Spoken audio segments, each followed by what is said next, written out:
ভ্ৰাম্যমাণ ট্ৰেফিক দেখিছেনে? আহক আপোনাক আজি আমি ভ্ৰাম্যমাণ ট্ৰেফিক দেখুৱাম। নমস্কাৰ। বাটপথত উদঙীয়া গৰুবোৰ শুই থকা দেখিলে আপোনাৰ কি অনুভৱ হয়? দিন দুপৰটো বাদেই ৰাতি এপৰলৈকে কেতিয়াবা ৰাতিৰ শেষান্ততো এই গৰুবোৰ বাটত চৰি ফুৰা দেখিব। প্ৰকৃতাৰ্থত এই গৰুবোৰৰ গৰাকী আছে নে নাই বাৰু?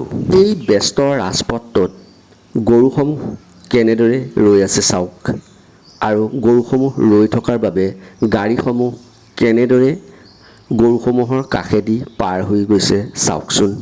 অসমৰ ৰাজপথসমূহত এনে দৃশ্য বৰ্তমানে সুলভ। এনেদৰে গৰুসমূহ ৰৈ থাকি বহু ক্ষেত্ৰত বহু দুৰ্ঘটনাও সংঘটিত কৰিছে। এই গৰুসমূহৰ মালিকসমূহলৈ আমাৰ অনুৰোধ, গৰুসমূহ পথাৰত মুকলি কৰি দিয়ক, নতুবা ঘৰতে বান্ধি ৰাখক। লগতে এই গৰুসমূহ প্ৰশাসনে জব্দ কৰি গৰাকীসমূহক উচিত শিক্ষা দিয়ক।